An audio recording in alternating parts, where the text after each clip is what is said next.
How y'all doing, guys? Paul Ryan back at it again.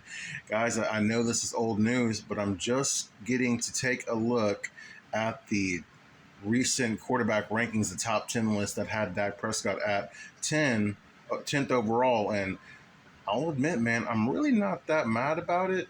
I think I can see why some people are based on the season that Dak had last year. But based on the article, it seemed like it was the full body of work. And maybe I think it's safe to say that the embarrassing Green Bay loss probably went against Dak a little too much, especially when you look at Aaron Rodgers being on that list ahead of Dak and he didn't even play. He played, what, 75 seconds last year? Justin Herbert didn't even make the playoffs last year, hasn't won a playoff game. Should he be ahead of Dak? CJ Stroud, historical rookie year, won a playoff game, right? But did he deserve to be ahead of Dak? That's up for debate as well. Outside of that, you've got Patrick Mahomes, arguably the greatest quarterback of our time, or when his career is all said and done, will be the greatest quarterback of all time, right? Can be, he can't, it's Mahomes over Dak for sure. Joe Burrow, he's already been to a Super Bowl. He's been to an AFC title game. I'm not mad about that. Lamar Jackson, two-time MVP, doesn't have as much success in the playoffs as Dak, or actually, him and I believe Dak and Lamar have the same playoff record, but I think Lamar's just been further because he's had bye weeks again. But there's a discussion to be had there. Lamar being the better athlete, Prescott being the better quarterback, kind of a coin flip there. And then Josh Allen, that's the interesting one.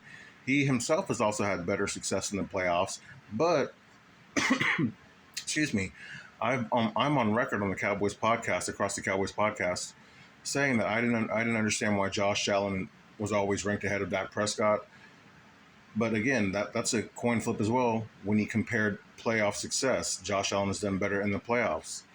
Again, no. Oh, and then Jared Goff, he's been to a Super Bowl, and then he was in an NFC Championship game just last year, right? He's had more success than Dak Prescott. He's had really good numbers with Sean McVay and the Rams, and he had a really good season last year. So um, I still think I'd rather have Dak over Goff, but I can see why. Again, this list seems a lot more recency bias with the addition of playoff success, not so much just basing it off of last year's success.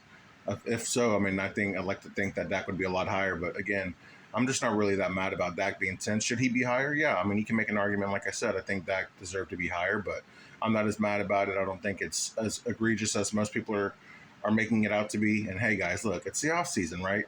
Training camp's right around the corner.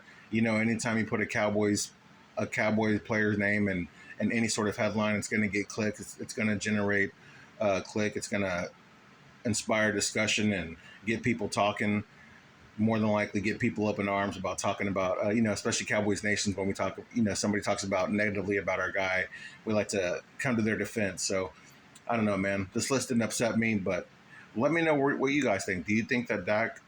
Where should Dak have been in that top 10 list for you? And should he? Do you think he even deserved to be in the top 10 list at all when you compare the entire body of work to all the quarterbacks in that list? I do. I know that. I'm only speaking for myself. That being said, I hope everybody's having a good night. I'm Paul Ryan, and I'll see you guys tomorrow. Peace.